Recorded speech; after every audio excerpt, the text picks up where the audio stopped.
And new tonight, putting aviation safety under the microscope after several extremely close calls at airports across the country.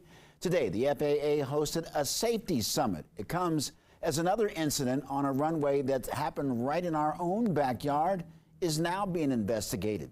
DC News Now's Joseph Omo covers aviation for us. He has the story.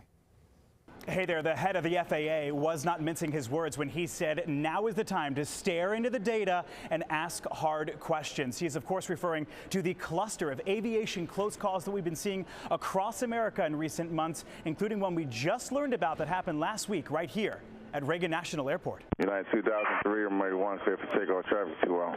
Clear for takeoff, rolling United 2003. Oh, United 2003, Kansas takeoff clearance.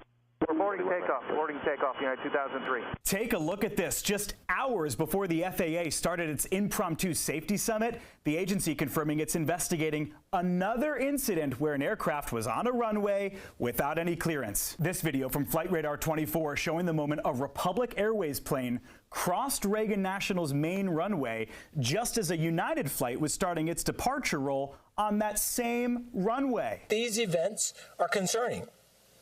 They are not what we've come to expect. So runway incursions where something's on an airport runway that shouldn't be are actually more common than you may think. Data from the FAA shows there were over 1,700 last year alone in America.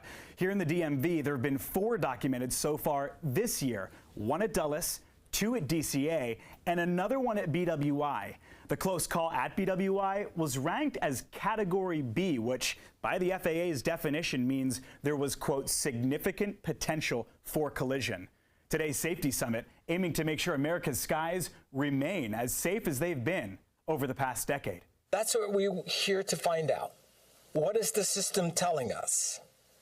As a safety community, we must pay attention to the events of recent months and what the system is trying to tell us. And as for that close call that happened here at DCA last week, the FAA says they are investigating, trying to figure out just how close those 2 planes got to each other. Reporting at Reagan National Airport, I'm Joseph Omo.